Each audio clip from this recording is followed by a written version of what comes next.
How's everybody doing out there? This is The Awakening. Peace and blessings out to everyone who hears this word. I recently saw an interview of a street preacher, and he was talking to two young ladies, and they were saying that they were out and about, and they were they were out at like a nightclub or walking around where nightclubs were, and they were saying that they just wanted to get out and unwind through everything that was going on the earth. And they she said asked the street preacher did he support Charlie Kirk because this is after his death. And what I want to get into is it was a tragedy that we lost a young man who was in the prime of his life and who had a family, a man who out of his mouth said the most important thing to him was his faith, his belief in Jesus Christ. I'll take him, at his at what he said. I mean, the fruits that he was producing in his life. I mean, he looked like he was trying his best. I'm not gonna get into a man's political views and all of these things. Now, this is my point though. She asked him, "Do you support Charlie Kirk?" Charlie Kirk, unfortunately, is no longer here. So there is no support. I support Jesus Christ. And if you believe this is what he stood for, then what you should be worried about is following Christ and what his will for your life is. Following the Bible. God doesn't teach us to worship men. In the book of Mark, chapter 10, verse 18, Jesus said unto him, why callest thou me good? There is none good but one, that is God. So again, I'm not gonna make any more videos, referencing Charlie Kirk or anything like that. I mean, again, the man said out of his own mouth that the most important thing to him was his faith in Jesus Christ. None of us are perfect. You understand? I don't have to agree with everything he said. Some of the things he said I do agree with. So, but asking someone, do they support him? He's no longer here. You should be asking a person, are they supporting Jesus Christ? Are they following Christ? Are they Christian? Are you saved? That's what we should be asking each other. And the thing about Christianity is if anyone needs help, God implores us to help them. We don't put stipulations on the help. And that comes with provisions for a person, not just words. You don't just give a person empty words. If you see a person homeless on the street and they hungry, you just gonna tell them, "Oh man, God bless you." You know, or you gonna tell them about the Lord and then give them something to eat. It's better to give than to receive.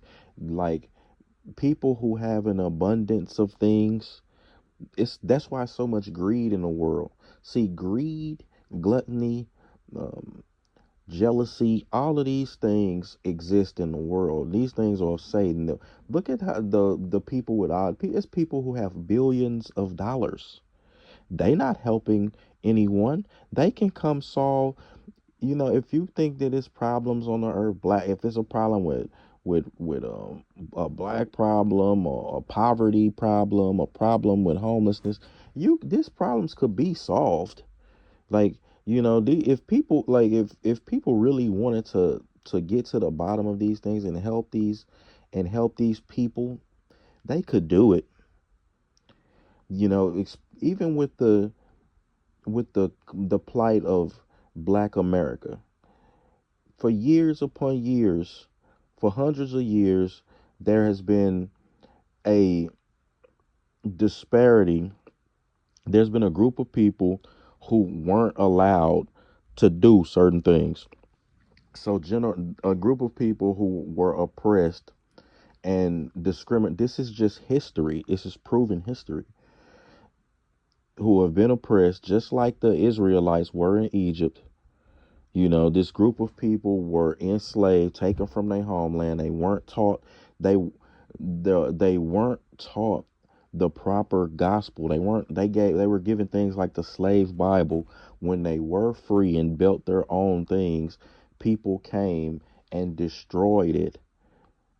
They were discriminated against, not allowed to get certain positions, so they can amass the same amounts and have a fair chance to amass the same amounts of wealth.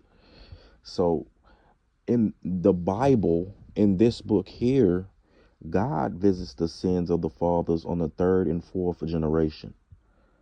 So is God unjust when he does that?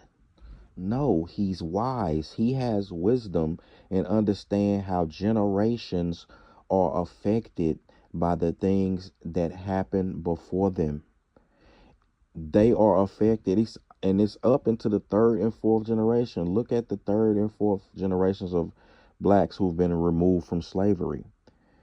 And the problem is, you have, it's not about getting not improving yourself. What I preach is every man and woman, God helps those who helps themselves, and every man and woman needs to be following the teachings of the Bible. We need to be holding ourselves accountable to God and not worried about what man thinks and be so in, engorged in politics, and engorged in parties, and I'm a Republican, I'm a Democrat. No, you just like as Charlie Kirk did say, is the most important thing to him was his faith. The most important thing to you should be your faith. You should put God first in everything, and all other things will fall into place. So, as far as the plight of the black community or whoever, like, there's pockets and there's people in all communities, and it doesn't matter if you consider yourself to be wealthy or well off or whatever. If you don't have Jesus Christ, you will face judgment and hell forever. So it doesn't matter. The poor, Jesus Christ himself said foxes have holes, but the Son of Man doesn't have a place to lay his head. Jesus Christ wasn't rich as far as monetarily, he was traveling from place to place. Jesus Christ didn't have a home. But yet, this is the King of Kings. John the Baptist was living out in the wilderness, eating wild honey and locusts. Those are bugs. But yet he was the man who ushered in Jesus Christ. So basically second in command when it came to authority, as far as the will of God, and teaching repentance and things like that in the New Testament. This is the this is what I said. The wisdom of God is not like the wisdom of man. But see, we're looking at men, and God don't see me in the same way that you do. Look at David. He rose David up. David was ready. David was a smaller man. He wasn't tall. People probably looked at him at the time and was like, this man is going he doesn't look formidable. He doesn't look like somebody, that should be king. But see, God doesn't see it that way. So again, I hope Charlie Kirk meant what he said, and I hope that he is with the Lord. At the same time, Charlie Kirk is not on earth anymore. He's gone. So asking someone if they support Charlie Kirk, that doesn't make, that's irrelevant at this point. You should be asking them, are you following Christ? Christ lives forever. You understand? You should be asking people that, and we should be focused on that and not men. Because at the end of the day, we all going to live and die. This life is like a vapor. You have people, but like I said, you have people who didn't have platforms, people who've been helping people, preaching the gospel for years upon years, trying to live like Christ. They're not celebrities, and they pass away. You understand? You have people who are young people who pass away before they even are in the prime of their lives. This happens all the time, every day. People are dying every day. And we should be praying for them, praying that they are trying to live as Christ lived, and have accepted Jesus Christ into their heart so their sins can be forgiven, and that God forgives them for their sins and they can make it into the kingdom. We want people making it into the kingdom of heaven. This is what we want. This is what we strive for. And as I said, man, asking someone about, do you support this and do you support this one and that one? Only Jesus said unto him, why callest thou me good? None is good save one, that is God. None. This is in Mark chapter 10, verse 18. Jesus told the man, don't even call me good. You understand? He said, no one is good but God alone. And Jesus Christ hadn't ascended to the Father just at that time. He was a human his human nature was on the earth. So any human being, doesn't matter if it's your great granny, it doesn't matter if it's the sweet nun that you know from the Catholic Church, no one. You understand? So we shouldn't worship men, flesh and blood. We worship Christ risen, the one true God. That's it. Now,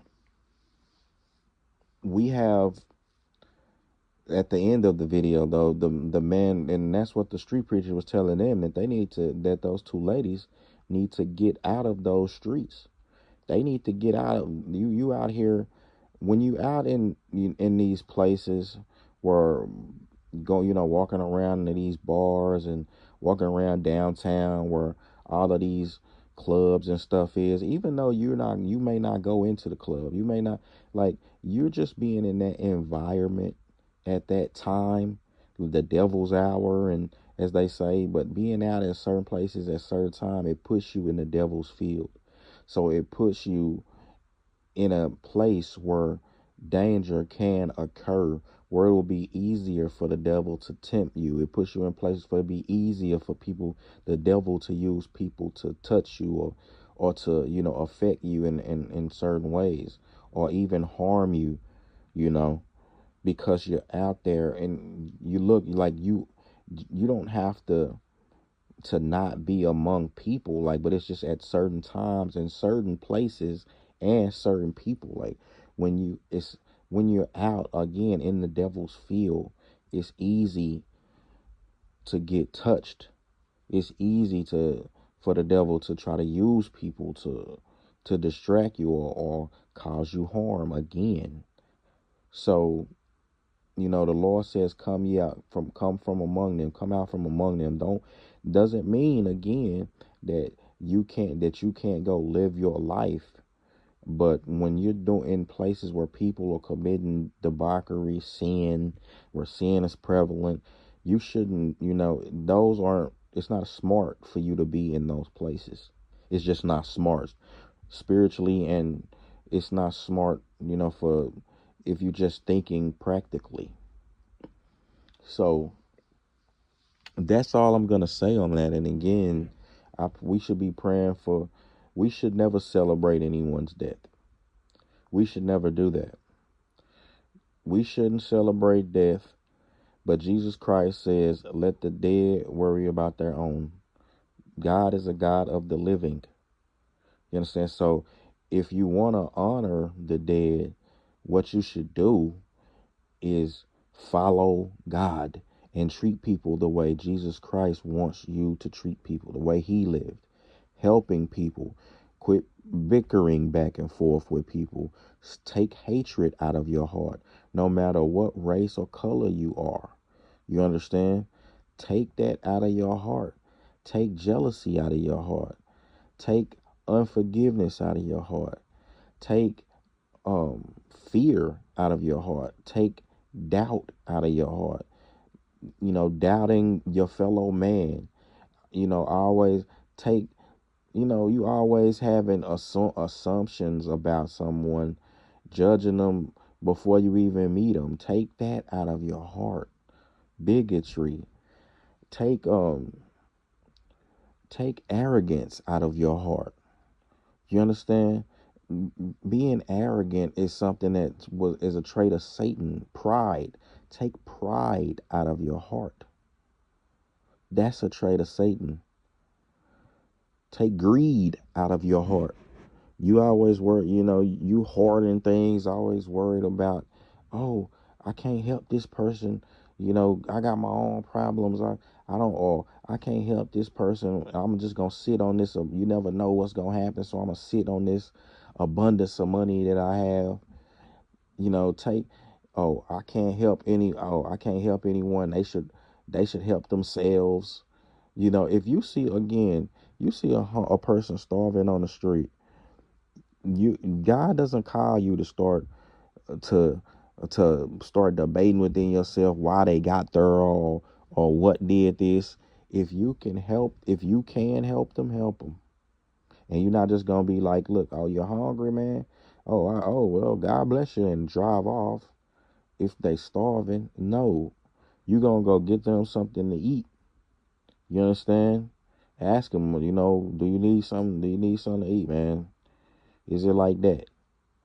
It's that simple. People sit around and there's no charity within them.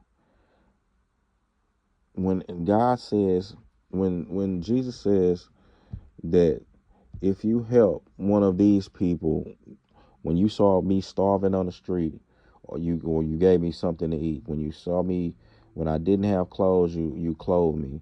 And they was like, when did I see you starving? When did I see you, needing and in need? And Jesus was telling them that this, and I'm paraphrasing, he said that this is when you saw when you saw these people, your brothers out here, brothers and sisters, whatever you did to them, you did for me. So if you help someone, you did that for Christ.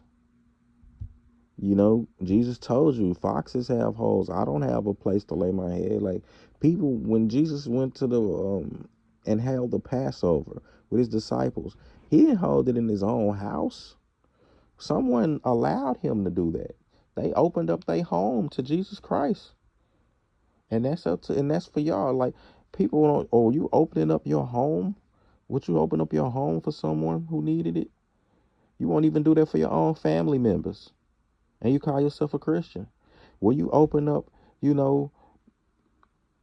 people, we having this problem with opening up the borders. Like, again, man, you may not want people just bringing criminals over here and things, and you can have certain regulations, but to just be like, to just turn them people away, or things like that, like, come on, man, like, that's not what we're called to do. But again, we should be following Christ. If more of us, if we follow Christ on the earth, the whole earth would improve. This is all across the earth. I don't care if you stand in wherever you stand in, whatever continent, whatever country. If we follow Christ and model that example, we was like, Jesus Christ will come back sooner. Like, we will bring Christ on the earth. We have to pave the way. Like, the earth is becoming wicked, and God is not happy with that. This earth is becoming more and more wicked. So with that being said, worship God and not men. This is the Awakening Podcast. Peace and blessings to everyone who listened to this part 1 and part 2. Thank y'all. I'm gone.